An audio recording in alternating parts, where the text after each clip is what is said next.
Hi everyone and welcome back. Today I've got a guest here who some of you may have heard on the Healthy Skin Show. His name is Chris Masterjohn, and I feel like I should call you Dr. Chris. Do people You call can you call me Dr. whatever Chris? you want. Well, either way, Chris I is... get Dr. Masterjohn more than I get Dr. Chris, and I get Chris a lot more than I get Dr. Masterjohn. Fair enough.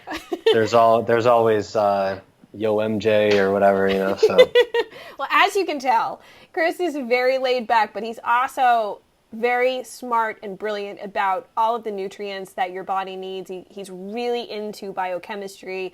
And that was one reason why I invited him here, because a lot of times you guys ask, like, what should I be eating? What nutrients are important? And it's not so simple as just take a multivitamin. There's a lot of complexity with, I feel like, with skin issues that sometimes it's good to get a little bit more into the weeds. So for those of you who don't know Chris, he has earned his PhD in nutritional sciences from the University of Connecticut in the summer of 2012. He served as a postdoctoral research associate in the comparative bioscience department of College of Veterinary Medicine at the University of Illinois at Urbana-Champaign, and as assistant professor of health and nutrition sciences at Brooklyn College, part of the City University of New York. He now works independently, producing educational content about nutrition. Chris, thanks for joining us. thank you for having me, Jen. It's great to be here. I know. So, all right, we got to talk about this whole skin nutrient thing.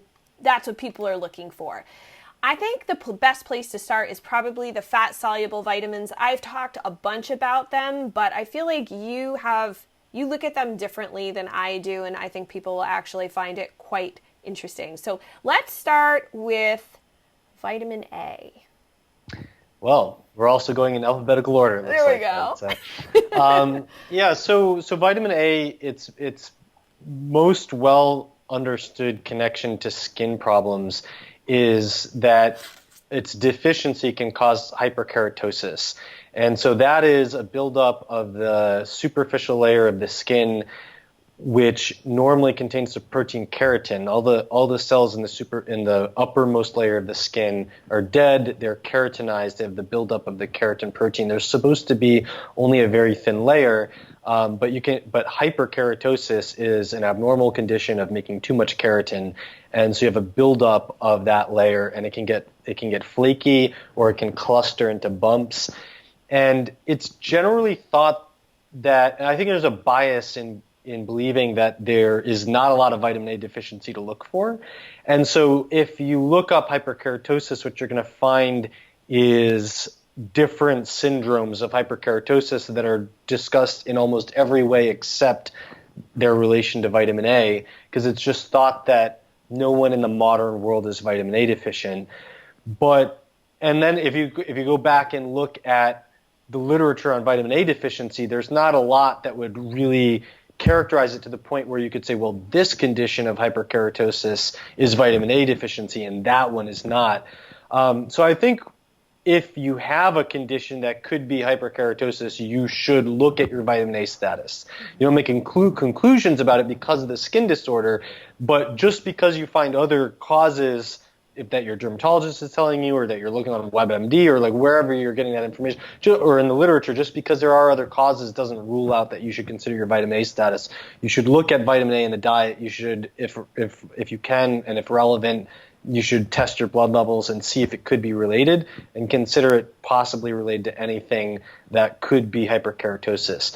Most common way that would manifest in vitamin A deficiency would be actually looking like goosebumps, but they don't go away and they're not explained by anything that would usually give you goosebumps. And sometimes it can also look like acne, but it's, when you look more closely, it's not. Now, on the other hand, or I shouldn't say on the other hand, but in addition to that, vitamin A deficiency, there's not a lot on this, but it's definitely true. And actually, this is most well studied in cattle. But vitamin A deficiency makes you more vulnerable to fungal infections in the skin. So you can have you want to think it's a fungal infection. What caused it is the fungus.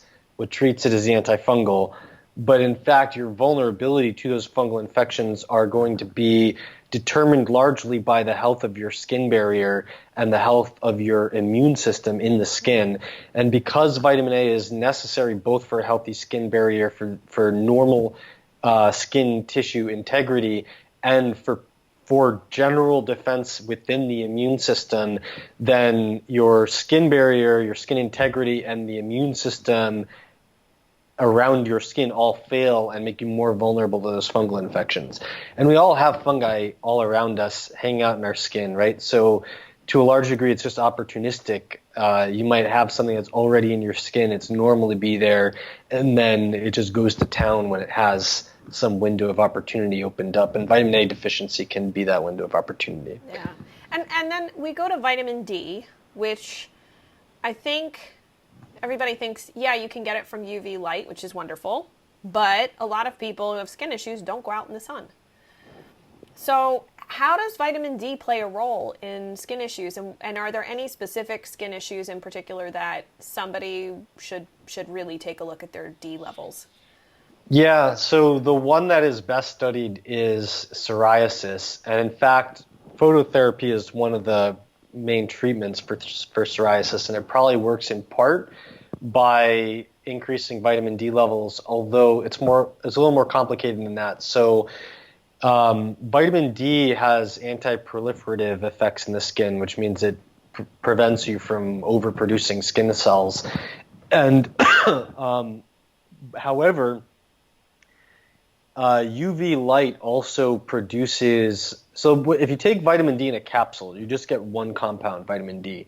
If you get vitamin D from the sun, what happens is after you at first you're just producing a lot of vitamin D, and then after a while when the vitamin D accumulates, more sun starts destroying the vitamin D and turning it into other degradation products of vitamin D. And there's research indicating that those degradation products of vitamin D also have anti-psoriasis effects in the skin. So it's probably a combination, I'm guessing, of antimicrobial effects of the UV light, but also producing vitamin D and producing photodegradation products of vitamin D, meaning those things that are produced when light is hitting the vitamin D and turning into other things.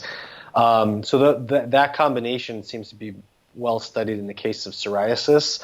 And I'm going to guess that, we do know the immune system relies on vitamin D, and that vitamin D utilization goes way up during any immune activity. So I don't think it's quite as well studied as in the case of vitamin A, but it's probably also true that because vitamin D is so important to your immune system, if your immune system starts failing, then your skin is going to become much more vulnerable to cutaneous infections. And with both of these, I think the general recommendation, at least from my experience, has always been it's better to find out what your levels are before you start supplementing, especially in high doses, because they are fat soluble and you can end up with too much. Yeah, I want to push back on that a little bit, because this really actually is a pet peeve of mine. There's no relationship whatsoever between whether something's soluble in fat or water and whether it has a toxicity profile. Like zero relationship. So there's 4 fat-soluble vitamins. Vitamin A and vitamin D both have serious toxicity profiles. Vitamin K and vitamin E don't have any toxicity profile. That doesn't mean you can't get too much. Like if you take so the RDA for vitamin K is less than 200 micrograms, and there are clinical trials for years using 45 milligrams per day of MK4, which is one of the forms of vitamin K, and there's not zero side effects, but there's no clear syndrome of toxicity at those doses. Similarly, vitamin E has a blood thinning effect at high doses that's probably just from increasing the turnover of vitamin K. There's no toxicity associated with it. If you look at B vitamins, vitamin B6 has a very clear toxicity profile. Niacin can give you liver failure and can kill you. And even at doses that are used therapeutically, niacin can cause liver failure. Meanwhile, and so niacin and B6 are both like basically more or less completely water soluble. Meanwhile, riboflavin is classified as water soluble. It's really halfway between water and fat solubility. It's like 50% soluble in fat. Then it has no toxicity profile at 400 milligrams a day when typical intakes are going to be, the RDAs are around 1.3 milligrams.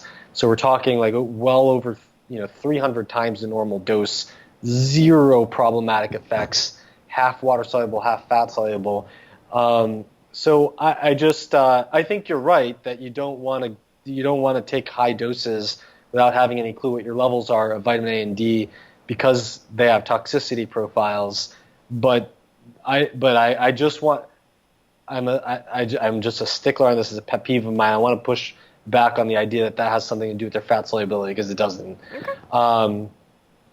But yeah, I mean, what I would say is for vitamin A, you want to get at least 3,000 IU of retinol per day, in my opinion. Retinol is the animal form, and it's a form that you physiologically need in your body. No one really has any idea. You can get a clue looking at your genetics, but no one really has a good idea of how well they convert carotenoids and plant foods into retinol. And so I think like if you're looking at your diet and you're not getting 3,000 IU of retinol per day, and you have some skin issue that could potentially relate to it, I don't think you need to test your levels to take an average of 3,000 IU a day. You're probably not going to find, it's really hard to find supplements that are less than 10,000 IU unless they're liquid supplements. Mm-hmm. But, take a 10,000 IU supplement 2 or 3 days a week. There's like practically zero risk of toxicity there to the point where I think that's fine. I think it's pretty safe to use 10,000 IU a day for a few months. Especially if you're not pregnant, not planning on getting pregnant. I wouldn't do it indefinitely without testing, but I think if you want to, and even higher doses in a very short time frame, I mean, there's very little risk to taking like a few days to take 50 or 100,000 IU, see if it does something for your skin. Like it's definitely not safe to do that for longer than a few days or a few weeks without testing, but in that sort of very short time frame just as a test to see if it's okay, I think that's safe. And it's pretty similar with vitamin D you could attach more or less the same numbers to it. Taking 3,000 IU a day of vitamin D is probably pretty safe for most people. If you go higher than that, I would test, especially long term. Okay. And you had mentioned some of the B vitamins. So what B vitamins, you had mentioned riboflavin, for example. So what are some B vitamins that people need to keep in mind are important for skin issues? Yeah, so the big ones are B2 and B6 and biotin. And actually, I think we could kind of group these into three separate things. So in one category is B2, B6, and biotin. In another category is niacin. And another category is pantothenic acid, which is vitamin B5. I'll bring up pantothenic acid first because it's been used in the case of acne, and acne is just super common.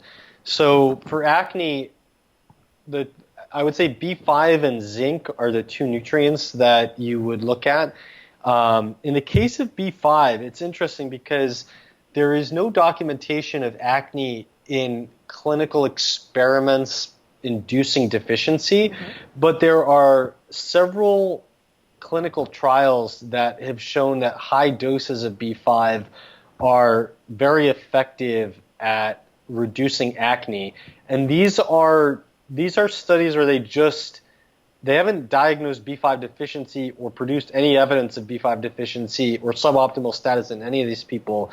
They just take people who have acne, just from the general population of people who have acne, and they've done clinical trials using gram doses of B5, which is really high because the recommended intake is on the order of like 5 milligrams a day, and we're talking using several grams per day of pantothenic acid. And there's a hypothesis that acne rises in the teenage years because the increased production of sex hormones requires increased synthesis of cholesterol, and B5 is used in cholesterol synthesis. And um, and s- and so no one has really shown that the reason the supplements work is because they're acting in a normal nutritional way that you would expect from the 5 or 10 milligrams of B5 you get from food. However, it's plausible because what we know about B5 metabolism is that even at really high gram doses, you absorb and retain like 60% of the dose. So you can absorb and push grams of B5 into your whole body B5 pool in a day. And we don't know how big the B5 pool is. So it's quite possible that even though like there's a bias to believing that no one is deficient in B5. And in fact, it's named pantothenic acid after the Greek word pandos, which means in everywhere, in everything. And so it's like it's named after the fact that you can't get deficient in it. And yet there's not really any evidence to support that. There's just this general bias towards not looking for it because we believe that deficiency doesn't happen, and so there's not a lot of literature on it. But it's very possible that most people just grow up having higher B5 needs than what they consume, and they're running like 5 milligrams short of their requirement every day for years, and then by the time they get to teenage years, their requirement for it jumps through the roof, and they have this huge deficit where like maybe their whole body B5 pool should be 20 grams. We don't know that, right? We don't know what it is. But maybe it should be 20 grams, and because they've been 5 milligrams short every day for years, now all of a sudden they actually are in requirement of grams per day to start making up for it. So those studies also are they're generally putting people on really high doses. I forget exactly what they are. I can give you some stuff to put in the show notes, but something like close to 10 grams a day for a short period of time, then bring it down to 2 or 3 grams. But also they often what they do is they combine that with a topical treatment that has dexpanthenol in it, which I've only found in wound healing treatments, but if I had acne, I'd try putting it on anyway, even if it's a wound healing cream, because that's the active ingredient in it, right? And it's just it's a form of B5 that's been modified to have solubility in the cream and penetration into the skin barrier.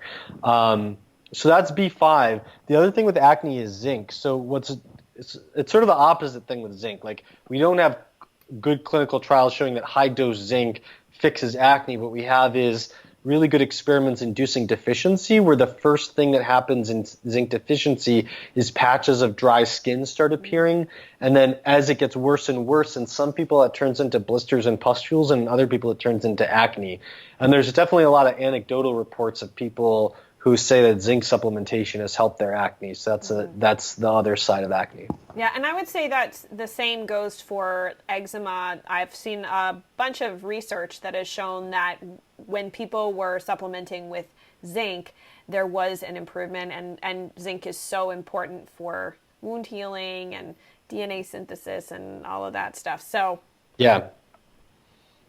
Yeah, I mean the patches of dry skin that predictably come up could, if you look at them, you probably would call it eczema, and so yeah, I agree.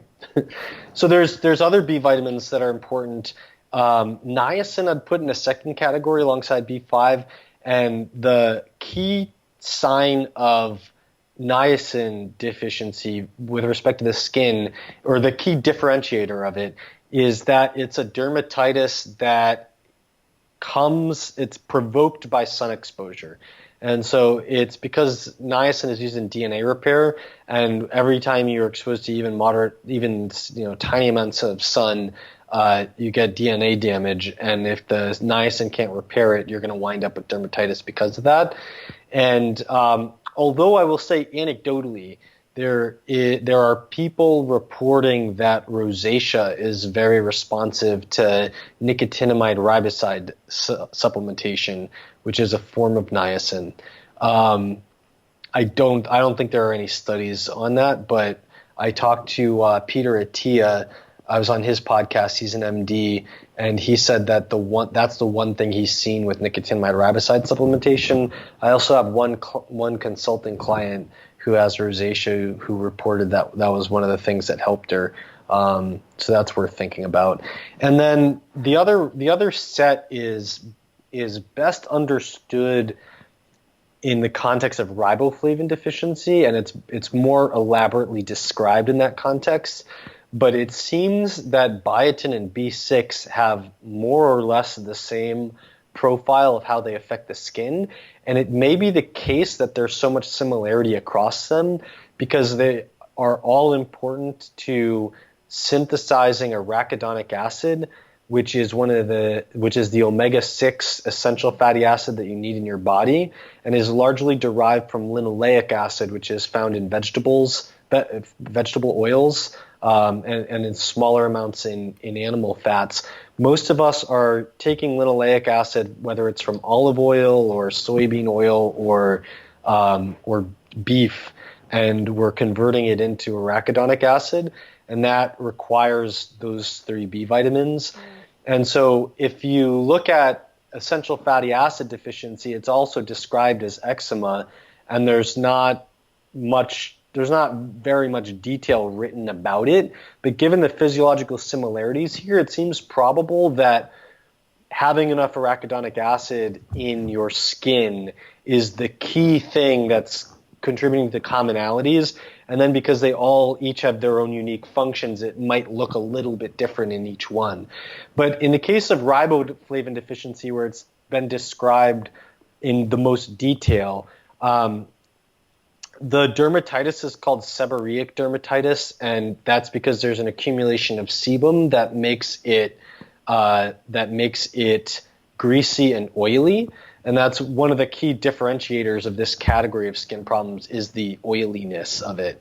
And typically it manifests as red, scaly, itchy, painful, greasy skin around the smile lines, the outer edges of the nostrils, the ears, the eyelids, and then in the genitals as well. In riboflavin, it's usually been described in the scrotum in males and the labia majora in females. In biotin, it's extremely similar pattern, but it's mostly been described in the perineum in the genitals, which is the area between the genitals and the anus. And I don't know if that's because in biotin it usually affects the perineum instead of the scrotum or labia majora, or if it's just because the sample sizes are so small that it's like the same exact thing. But in the case reports of riboflavin, it just happened to be more noticeable in one area of the genitals, and the case reports of biotin happened to be more noticeable in a different area. But the commonality is the face, the eyes, the ears, the nose, and the genitals. And then riboflavin is also sort of famous for cracking on the outer edges of the lips. And that can be crusting of the skin, or it can be like fissures that break open. And so another interesting point here, though, is that in riboflavin and biotin deficiency, it's been documented that usually when these skin lesions are cultured, they're infected with candida, and in B6, I don't know if that's true, but B6 is generally described as having skin problems that look just like riboflavin deficiency. And what's interesting is that riboflavin is needed to convert the plant form of B6, which is useless in humans, except as a precursor to the animal form of B6. So if you eat animal foods, you get pyridoxal and pyridoxamine. If you eat plant foods, you get pyridoxine. If you take cheap supplements, you get pyridoxine hydrochloride, that's the plant form. If you take expensive supplements, you get P5P, pyridoxal 5-phosphate, that's the animal form. So riboflavin is needed to convert the plant form to the animal form of B6. B6 is needed to convert linoleic acid to arachidonic acid. So my guess is that if you eat a lot of animal foods, especially egg yolks and liver for the preformed arachidonic acid, and then just generally the most nutrient-dense animal foods to get a lot of pyridoxal and pyridoxamine, so you're not relying on plant forms of B6, then you probably you'd probably never see this stuff come up, even if your diet was low in riboflavin, which it wouldn't be because all those foods are high in riboflavin, right? Mm-hmm. So, I mean, one of the lessons here is like this stuff is probably really relevant if you're a vegan and probably not that relevant if you're eating nutrient-dense animal foods. And it's like instead of trying to figure out all these details of these relationships, I think the high-level lesson of all those intricacies and interrelationships is just eat nutrient-dense animal foods.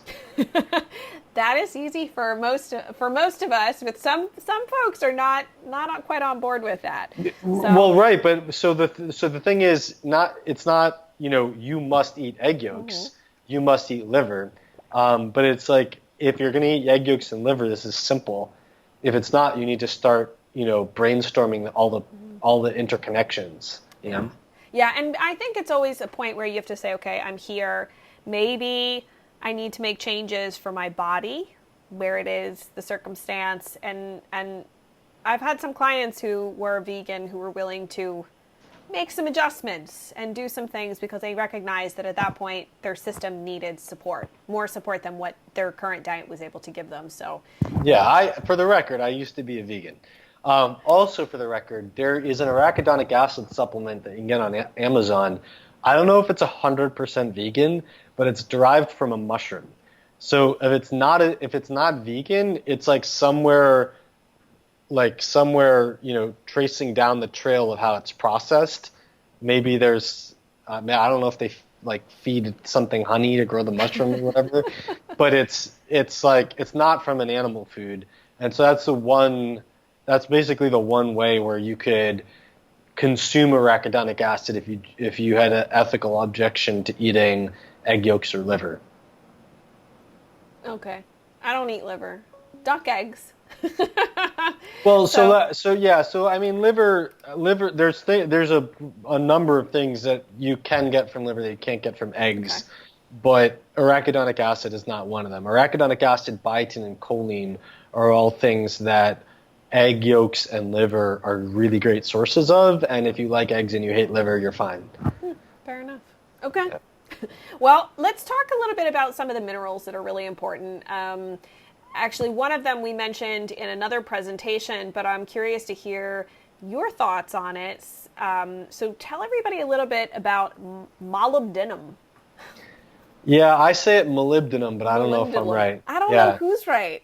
So molybdenum is, and in fact, like a lot of people who know what magnesium and manganese are that have never heard of molybdenum.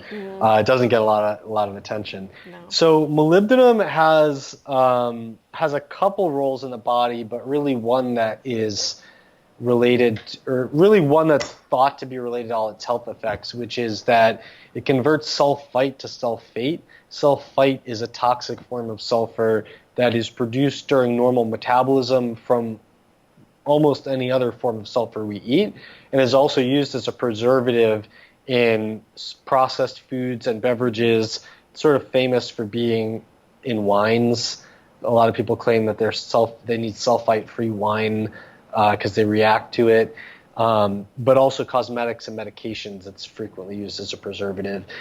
And sulfate is non-toxic and it's highly useful. We use it for hormone metabolism and detoxification, and for producing proteoglycans, which are structural protein carbohydrate sulfur combinations that are used for lipid metabolism, and they're highly protective for joint health as well as cardiovascular health. So you're basically taking sulfur and you're channeling it out of all this harm that it can do and into all these good things it can do. And I don't know if the skin condition that's been documented in molybdenum deficiency is, well, actually, sorry, I scratched that. the the one skin condition that you would expect to relate to molybdenum deficiency is not an intrinsic feature of sulfite accumulation, but is probably driven, and this applies to sulfite sensitivity in general, probably driven by sulfite's effects on mast cells, which are the cells that release histamine. So it seems like sulfite doesn't generally provoke histamine response, but it does in some people, and it's not an allergy.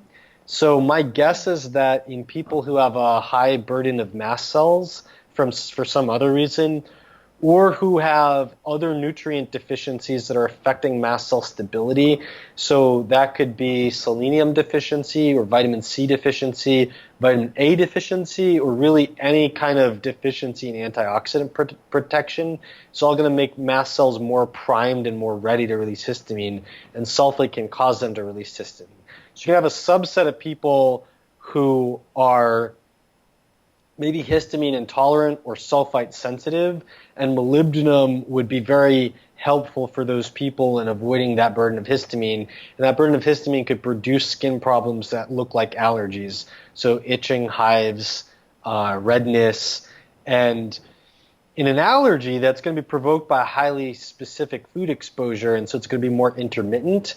Whereas you might feel like you have this chronic allergy that never goes away, and it seems like a food allergy rather than a pollen allergy just because of how it's playing out, and yet you can't identify the trigger.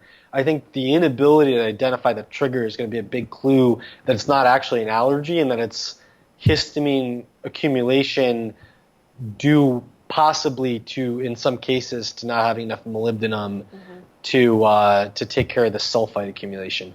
And I would say molybdenum is going to become more relevant the more your sulfur exposure is high, or the higher your sulfur exposure is. And consuming a lot of animal protein is one risk factor. Supplemental estrogen is a major risk factor, so birth control or hormone replacement therapy. Being pregnant is a risk factor, and having gut problems would be another risk factor. Yes, and we actually have, for those of you who haven't seen it yet, Krista Bigler talks all about that, those connections, so you'll have to check those out for those of you watching. And then one last mineral that we didn't talk about is manganese. And so the one thing that we know in manganese deficiency when they've experimentally put people on manganese deficient diets is that some 2/3 of them wind up getting miliaria crystallina, which is a skin condition that looks like tiny bubbles in the skin, and it's due to accumulation of sweat beneath the surface. No one really knows like why that causes that, but it's been in the couple small studies that they've been done, it's been one of the symptoms that appears in a large proportion of the people that are deficient. That is so interesting. And it's funny because when you go to the dermatologist, they tell you that you just have these skin issues. You just have to learn to live with them. Here's a steroid cream. Here's a biologic. Here's whatever. Yeah. And yet do you feel like it's a kind of a fair statement to make that your skin is pretty nutrient hungry? Yeah. One of the things to point out as well is that iron deficiency anemia and hypothyroidism are often go along with poor skin health, and I think that reflects the fact that maintaining healthy skin is so energy intensive. And I think there's two big things to think about. So one is that the quality control of your skin and your gut is basically non-existent, right? You have quality control over what passes through the skin barrier and what passes through the intestines to get inside your body, but your gut and your skin are both outside of your body. Like you imagine yourself as a big tube or a big cylinder, and the inside surface is outside your body, the outside surface is outside your body, that outside surface is your skin, the inside of the tube is your gut. Everything that everything in the air, that you eat, everything in your environment is constantly assaulting your skin and your gut. And so because the quality control isn't there, because you institute quality control in those organs for what gets to the other side, then what you wind up doing is you have this huge turnover of skin cells and gut cells, right? So the top layer of your skin is always flaking off, dead cells that are always flaking off. The guts, in the absorptive area of the gut, the cells are every 2 or 3 days, they're falling off and go into your feces, and then new cells come up to regenerate. And so you're trying your best to invest massive amounts of energy in protecting them from all these assaults, and you still can't keep up. So then you just are producing new cells all the time. And both protecting the cells and making new cells are both incredibly energy intensive. Even besides the energy, if you're making new cells, you need new material because you're losing material, right? So all the raw material that creates the structure of the skin cell is new input that you need. But then also just the energy production and the requirement for all these B vitamins, for iron and oxygen delivery, for thyroid hormone to ramp up the metabolic rate, all that stuff is needed to go into the energy that you use to engage in protection and to put those raw materials together into new cells. So really, really hungry for energy. And for somebody who may be watching this and has been online and unfortunately has gotten a lot, and I say unfortunately because this is, I guess I'm inserting a little bit of bias here, but they've gotten a lot of feedback that they should just keep cutting out lots of different food groups, lots of different foods. Yeah. If you were reading that and seeing this scenario play out, would you advise, just from maybe a more common sense general perspective, do you think it's smart to say, okay, let me just start cutting out lots of different foods? Or do you think there's, just from your research and everything, maybe a smarter mindset that person should possibly move forward with? So there's a huge risk in restrictive diets that you're going to wind up with nutrient deficiencies, because it doesn't mean you will. It just means that the risk is way higher, right? Because it's sort of like, I like to think of diet, I like to think of them as an analogy to an economic portfolio. In finance, they're always saying diversify, because when you don't diversify, you lose out on rewards of things that you didn't purchase as assets, and you are vulnerable to risks of the assets that you've accumulated, where if something goes wrong with one thing, then all of a sudden your whole portfolio crashes. If you diversify, you spread out the benefits as well as the risks. And so for nutrients, I think it's very similar, where every food is full of things that your body doesn't want to absorb and is toxic in some way or burdensome or harmful in some way, and has its own profile of nutrients, right? So if you just look at protein foods, animal foods tend to have different nutritional profiles as plant foods. Someone on carnivore is going to be very vulnerable to certain nutrient deficiencies, and they're not going to be vulnerable to the ones that vegans are, but vegans are going to be vulnerable to other set of nutrient deficiencies that are not the ones that carnivores are vulnerable to. And those are just two extremes. You can pick any extreme of removing food groups. As you remove food groups, as you cut down the diversity of your diet, you become vulnerable to accumulating too much of a burden or too much of a toxicity profile of one given thing, and you start losing foods that provide important nutrients, where now you have to micromanage it and think about it, whereas before you could get by on just say, oh, I'm just going to eat a natural diet. If you just say, oh, I'm just going to eat whole foods, I don't have to worry about it. That, if you diversify properly, you don't have to micromanage. But when you cut down the diversity, you do. Now, on the other hand, maybe someone has serious food allergies and they don't know what they are.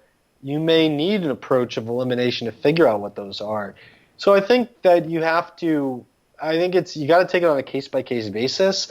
But I think that, and the other thing also is, if you have serious gut problems, it doesn't do you that much good to make sure you're getting all your nutrients in your diet, because if you have serious malabsorption, which you might have if you have gut issues, then the nutrients in whole foods generally aren't going to be enough, and it's going to be harder to extract them from whole foods than it would be from proper supplementation regimens. So, I mean, if you suspect gut issues, then I think, well, I would say it like this. Start from a place where your default is to implement a general approach to diversifying your foods in the way that you would expect would give you all the nutrients you need. Mm-hmm. If you don't know that you have to remove certain foods, don't remove them. Just start from the basis of getting all your nutrients. It's a good idea if you're not sure, what that means, to get like a Chronometer or food tracking app such as Chronometer that you could use to make sure it looks like when you track your food for a few representative days that you are hitting all your targets. If you find some things that you're way off in, then that can clue you in to making sure you're getting those nutrients. Yeah. From that baseline, then you can decide to take things out on an as-needed basis and compensate with other foods or with supplements to restore those nutrients.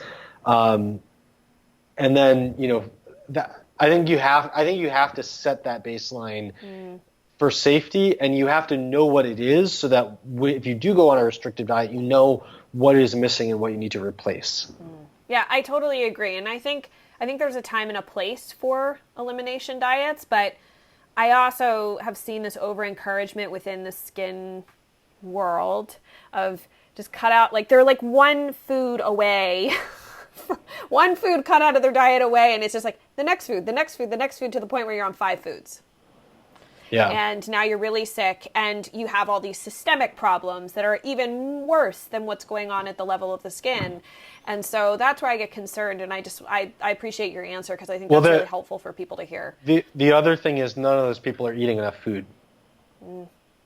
So it's extremely hard to meet your calorie needs when you undereat. I mean, when it's really hard not to undereat when you are on a restrictive diet, which is great if you have a ton of weight to lose. But even if you have a ton of weight to lose, you still need nutrients. In fact, one of the things with riboflavin, one of the nutrients we talked about, losing weight increases your riboflavin needs by 60%. And doing cardio, active weight loss while you're losing weight, and doing cardio 5 days a week increases your riboflavin requirement another 60%. Wow. So if you're not eating enough and you're exercising all the time, you're going to double your riboflavin requirement. But guess what? If you're losing weight, you're not eating as much riboflavin because you're not eating as much food. And so the restricted dieter essentially has the same problem. They probably are losing weight unintentionally. They're not eating enough. They're eating less riboflavin. Their riboflavin need goes up. So maybe you're intolerant to something, but you haven't even fixed that problem yet, and now you have a nutrient deficiency on your hands. Yeah. And it gets complicated. And that's one of the reasons I think, like, your website, for example, is a great resource for them. And you've got some really great opportunities for people who want to dive into this deeper and understand it from the way that you look at things. Because there's a lot here. I mean, we talked, but I'm sure we could go on for hours and hours. So you also, over at Chris Masterjohn, PhD.com. PhD.com. I'm thinking you're an MD almost, but you're a PhD. You're still really smart. It's hard to get a PhD. That is definitely a feat in and of itself. And you have also, by the way, for everybody listening, you have a great Instagram account as well. So if you're on Instagram, go follow Chris, because he posts up great information about a lot of these nutrients as well. But Chris, what else could if they go over to your website, you have a vitamins and minerals course, and you have a really great, awesome booklet that that's just blown my mind. I just want to say that if I ever get rich, I'm gonna go to medical school. That's what I'm gonna do with being rich. Fair enough. Okay, yeah. So I think there's 2 ways for people to really engage with this stuff. So someone who really wants to get their feet wet as a beginner, to get a grapple of all these different nutrients, should join my Vitamins and Minerals 101 course. In fact, I recommend that course to literally everyone who has curiosity about nutrition that would justify them spending 10 minutes a day for 30 days, because I've targeted it at the technical level that is basically not technical. So if you graduated high school, I didn't even graduate high school actually, but high school is enough background to really engage with the course. And yet there's a lot of health professionals and nutrition professionals especially, but a lot of people who are professional to expert level who are also getting a lot out of the course, because it's either it's a good refresher for them, or it's because they're just finding these little nuggets of things that they didn't know, right? So like you spend 10 minutes reading something that you knew 99% of, and you find one thing that you didn't know, sometimes that's well worth 10 minutes, right? Especially if it's a really cool game-changing thing. So that's a free course, and you can we can just put the links in the show notes. The other thing is, if you're looking for getting down into the dirty weeds of actually managing for yourself or your clients nutritional status in a systematic way, Testing Nutritional Status, the Ultimate Cheat Sheet, is a comprehensive guide to managing nutritional status that basically holds your hand and walks you through first assessing your resources, whether time or money are more constraining. Then based on that, helps you design a protocol for collecting data, and then use that data to identify which nutrients are most out of balance. Then to develop an action plan, and then to make sure that's working, and then to revise it if necessary. And so we can put the link to that as well. And I will tell everybody, literally, I saw that booklet and mind blown. I was like, this is amazing. So it is really that good, and it's very well worth it. It is packed with so much information. It is like a masterpiece, Chris. Thank you. So I just want to thank you so much for joining us. And and everybody, Chris was on the podcast. We'll put that below here as well, because we talked about some different things on the podcast, and he's got a podcast. So lots of information, and thank you. Thank you for being here. Thanks, Jen. It was great.